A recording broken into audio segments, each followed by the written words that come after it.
Hello internet and welcome back to the nerdiest channel on YouTube, Top 10 Nerd, that marvellous place where symbiotic relationships aren't just encouraged, they're highly valued. What's going on guys? Today I'll be your humble host Jack Finch as we dive back into that roller coaster of an Eddie Brock life, fuse up with our white blood cells and take a look at the top 10 anti-venom shocking facts. Roll the clip. Cleanse all!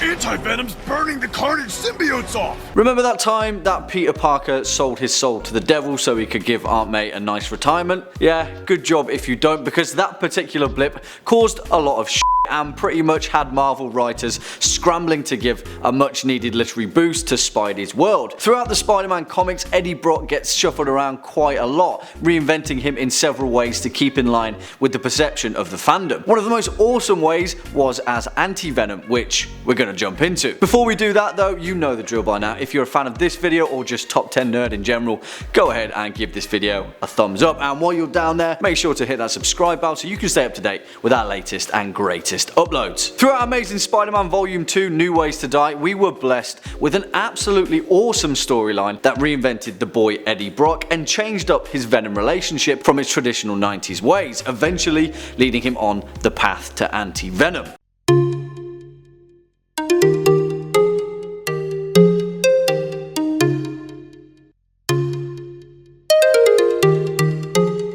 Kicking off at number 10, anti-venom isn't sentient. And that's a pretty unique stance for a symbiote to take, considering that generally the Clintar bad boys usually like to completely consume their human hosts and pull the ropes to do the driving, so to speak. However, due to the nature of this symbiote spawning into existence, which we'll get to in our next point, it became more of a pseudo-symbiote compared to the likes of Venom, Carnage, Toxin, Scorn and the wider brood. This kind of led Eddie Brock to actually show us his true colours without the influence of his usual adrenaline pumped symbiote, and it made for a pretty awesome storyline. I always did like that Eddie Brock fella. Number 9, Eddie Brock's cancer. Yeah, let's get into the meat and bones of anti-venom's origin. During New Ways to Die, the Venom storyline is turned on its head a little bit, and Eddie at this point has parted ways with the symbiote, although a trace amount of it still lingers unknowingly to him. Also, Eddie has cancer, and in an attempt to cleanse his mortal soul, so to speak, he decides to volunteer at Feast, Food, Emergency Aid, Shelter and Training,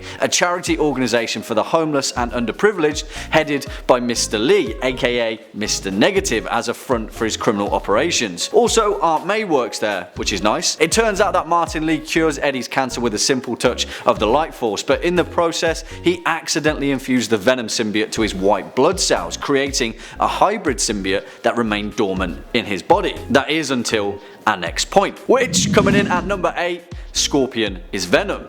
In this run of the symbiote story, after the Venom symbiote has left Eddie high and dry, the Black Mantle is taken up by Mac Gargan, aka Scorpion, as part of Norman Osborn's criminal organisation, the Thunderbolts. As well as having a pretty awesome suit to boot, Mac's version of Venom lacks the comfortable, roguish charm of Eddie Brock, and the symbiote is hellbent on tracking down his former host. He finds him at Feast, and as he attacks Eddie, the symbiote fuses with the new hybrid symbiote in Brock's white blood cells, creating anti-venom. We then get treated to an absolutely awesome showdown where Spider-Man swings in to defend his beloved Aunt May against the ruckus, and he quickly realizes that the enemy of my enemy is my friend and teams up with Eddie Brock in a three-way showdown between Spidey, Scorpion's Venom and the newly created anti-venom. It quickly poses the question around Eddie's morality and whether he really is a bad guy after all. Coming in at number 7, he's got webs.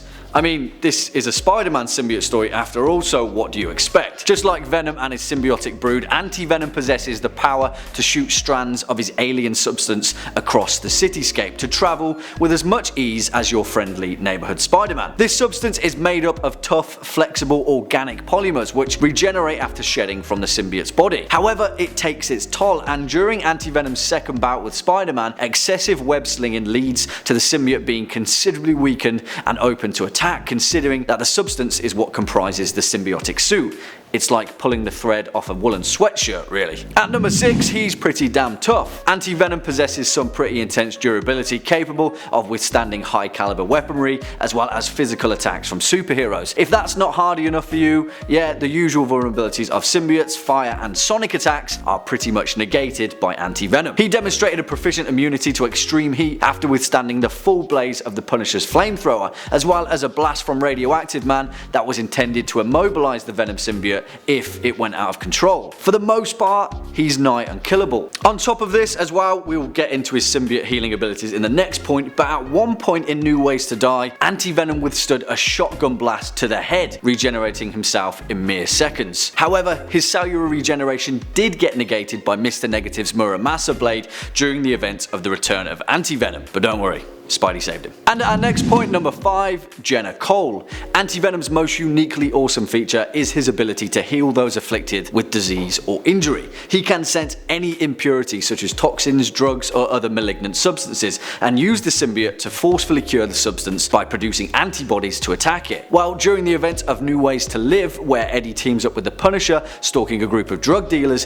he comes across a girl named Jenna Cole, or Jenna the Junkie, a homeless teenager addicted to heroin. Eddie uses his powers to purge the drugs from Jenna's body and she heads to the feast shelter with a new, sober life. Later on, after falling back into her addiction and breaking Eddie's little symbiotic heart, they drive off into the sunset after Eddie throws a car at a drug lord, killing him, and it's pretty cute. And next point, number 4, Spider-Man nearly lost his powers. As well as being immune to Spidey's spider sense and possessing a much more efficient ESP of his own, Anti-Venom is kind of Spider-Man's deadliest enemy for one simple reason. The Anti-Venom symbiote negates most of Peter Parker's powers. After an attempt to cleanse Spidey of his symbiote remnants, Eddie nearly accidentally purges the radiation from Spider-Man's blood, the source of his power, effectively cancelling it whenever he's in close vicinity. During the events of the return of Anti-Venom, where Eddie Brock effectively wants to be a good guy and help Spidey out, he takes him back to his newly acquired hideout that used to serve as a meth lab before Eddie drove the drug dealers out. He pins him to the wall with his symbiote web and Spider-Man is effectively powerless,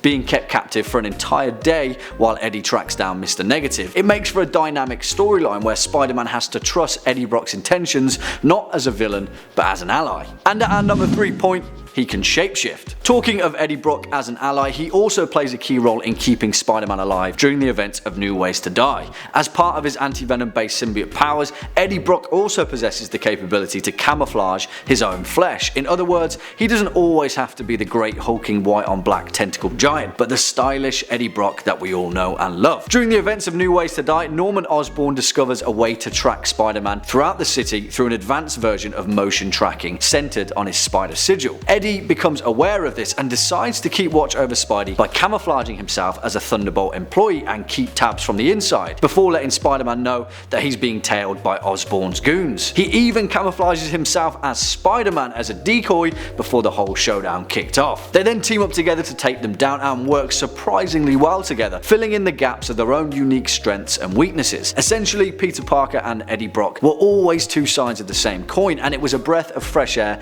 to see them team up and kick some ass during the Anti-Venom arc. And coming in at number 2 point, Anti-Venom 2. We can't really mention a Venom based character without mentioning Flash Thompson as well. And although we're going to be jumping forward a few years in regard to the original Anti-Venom storyline, we have to mention Agent Venom's involvement with the white on black Clintar. It's going to be difficult without spoiling our number 1 point on this list, but during the events of Venom Inc., an astrobiologist called Dr. Steve was tasked by the Alchemax Corporation to develop a treatment for the toxic shock syndrome caused by the Venom symbiote. Well, jealous of his favourite symbiote leaving him for Eddie Brock, Flash Thompson heads to the Alchemax lab to reclaim his Agent Venom title. There's a bit of a kerfuffle and Flash ends up covered in a vat full of the Anti-Venom serum, bonding with him and creating Anti-Venom 2, aka Agent Anti-Venom. It didn't last long though, and the Red Goblin ended up killing Flash in cold blood, along with the helpful healing symbiote. Which leaves us with our final point at number 1, Anti-Venom saves the day.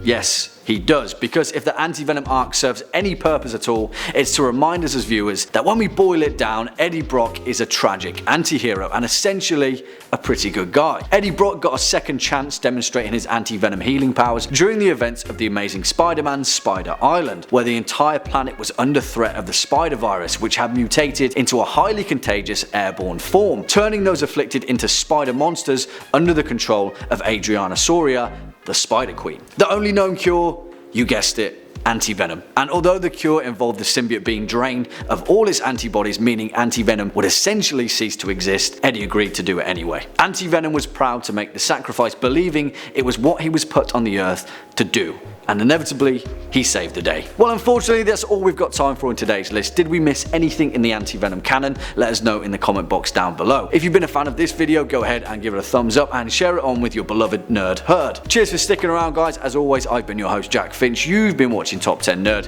And until next time, you take it easy.